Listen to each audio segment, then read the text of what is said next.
Bonjour tout le monde et bienvenue dans Manga Show, l'émission qui parle des nouveautés manga. Et aujourd'hui, on parle de Maison Ikkoku. Donc préparez-vous à être le gardien d'un pensionnat de fous.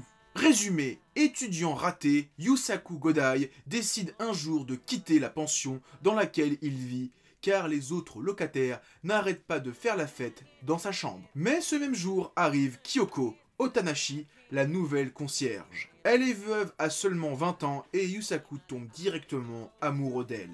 Un an après son prix à Angoulême, Delcourt Tonkam édite Maison Ikkoku, donc le second grand titre de Rumiko Takahashi, la reine du shonen. Alors elle a fait Lamu, qui n'est pas encore réédité chez Glénat. Ils ont sorti 2 tomes couleur, mais voilà, c'est juste 2 tomes couleur. Il y a une édition Bunko minuscule, mais ça m'intéresse pas plus que ça. Elle a fait Maison Ikkoku, donc qui est un titre que j'ai jamais lu ni vu. Je sais que tout le monde adore Juliette Je t'aime. Je n'ai jamais vu cette série, donc je ne connais pas. C'est une découverte pour moi de ce titre, avec cette édition de luxe, perfect, qui est donc un double tome. Alors ça va déjà, Delcourt Tonka n'a pas sorti un truc comme ils ont fait pour Osamu Tezuka, donc un gros format avec truc cartonné. Non, là c'est plus du proche d'un Fruit Basket ou d'un Gantz. Franchement, c'est appréciable, c'est plus facile à lire.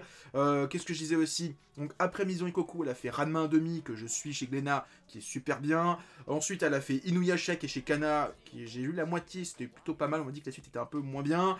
Ensuite, elle a fait Rin, qui est en ce moment chez Kaze. Et récemment, elle a commencé Mao, qui arrive chez Glénat en fin d'année, enfin en mois de juillet. Voilà, donc c'était un petit peu la bibliographie plus ou moins partielle de Rumiko Takahashi. Et donc j'ai découvert son deuxième titre qu'elle a fait avant Ranma, qui est, alors si je dis pas de conneries, à ce jour son seul titre, on va dire Slice of Life normal, sans fantasy, parce que dans Lamu c'est une extraterrestre, dans Ranma 1/2 il y a le délire avec les lacs, dans Inuyasha c'est dans le Japon médiéval avec des monstres, dans Rinne c'est un Shigigami, dans Mao c'est un démon, voilà, il y a toujours une part de fantasy, et là c'est un titre totalement absent en fait, où la fantasy n'existe pas, donc je suis assez curieux, et pour l'instant j'ai bien aimé, franchement le tome 1 j'ai beaucoup aimé. Et si j'aime bien, c'est parce que c'est la recette de Rumiko Takahashi, à savoir, on commence avec un petit groupe de personnages, comme dans Ranma. Dans Ranma, on avait Ranma, son père, sa copine Akane, ses sœurs, son père, etc. Voilà, c'était le corps de personnages. Et au fur et à mesure que l'histoire avance, on incorpore des nouveaux personnages. Dans Maison Ikkoku, c'est la même chose. Au début, on a le personnage de Godai, on a la concierge, on a les 3-4 occupants en plus, donc on a la mère de famille et son fils, on a la voisine qui est totalement à poil, on a le mec un peu bizarre qui veut s'infiltrer partout. Voilà, c'est un peu le corps de personnage mère, on va dire, de Maison Ikkoku, donc de cette petite location, de ce petit pensionnat. Et au fur et à mesure, il y a des personnages qui arrivent en plus. Il y a le propriétaire qui vient, on a le prof de tennis, etc. Donc au fur et à mesure, on va avoir des personnages qui vont arriver, qui vont graviter autour de ça, qui vont apporter de nouvelles relations, ça va être super intéressant. Et sans ce côté fantasy. Alors c'est totalement foufou parce que on a le mec qui est en costard cravate, qui transperce les murs, qui veut regarder une fille à poil, c'est n'importe quoi. Mais franchement, il n'y a pas ce côté fantastique, mais ça passe quand même parce qu'il y a ce petit côté foufou. Il n'y a qu'un seul truc que je reproche, c'est au niveau du résumé que je vous ai lu, qui est au dos du tome, c'est que ça dévoile un truc sur le personnage principal, enfin l'héroïne, c'est qu'elle est veuve. Et ça, c'est un truc qui n'est pas dit au début du tome, qui apparaît vraiment vers la moitié, on découvre qu'elle est veuve. Pour moi, ça a été un véritable choc de découvrir que l'héroïne est une femme veuve qui a connu que 6 mois son mari, enfin, qui a vécu 6 mois avec son mari et qui est mort, voilà, très récemment. Donc, je pense que la série va aborder le deuil et j'avoue que ça va être un sujet qui va être très dur à aborder parce que c'est pas forcément un sujet facile et qu'on aime voir tout le temps, mais en tout cas, j'ai hâte de voir comment va évoluer la relation entre Godai et l'héroïne, parce que c'est sûr et certain que il va y avoir des frictions, il y a déjà des frictions. Il y a la jalousie, il y a les sentiments, on se dit est-ce que j'ai le droit de tomber amoureuse de lui alors que mon mari est décédé il y a récemment. Voilà, il y a plein de trucs qui sont comme ça, c'est super intéressant, j'ai hâte de voir comment ça évolue.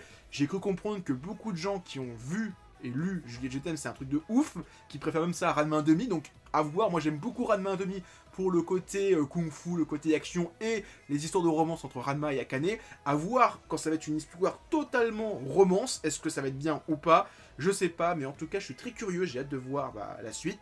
En tout cas, je sais que la série fait une 15aine de tomes au Japon, que les dernières éditions en France faisaient une 10aine de tomes, donc je pense que cette édition Perfect va faire une dizaine de tomes, donc ça va pas être une série très longue. Je pense que dans un an, allez on va 2 ans à tout casser, ça sera fini, donc à voir. Moi en tout cas je vais poursuivre ça, et il faudrait vraiment que je commence à m'acheter d'autres titres de Rumiko Takahashi, parce que bah, j'ai pas Inuyasha, j'ai pas Rine, et Mao me tente un petit peu.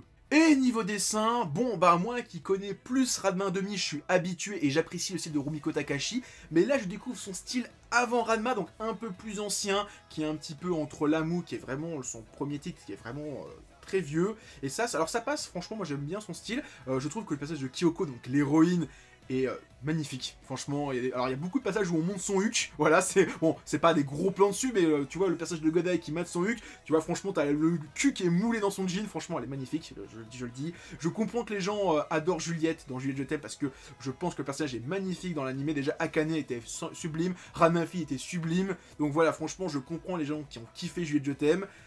Aussi, le seul petit défaut que je trouve à l'édition Perfect, c'est que bah on n'a pas de page couleur. C'est un petit peu dommage, voilà, il y a pas mal de petites pages en noir et blanc, tu fais « Ah, ça aurait été bien d'avoir de la couleur !»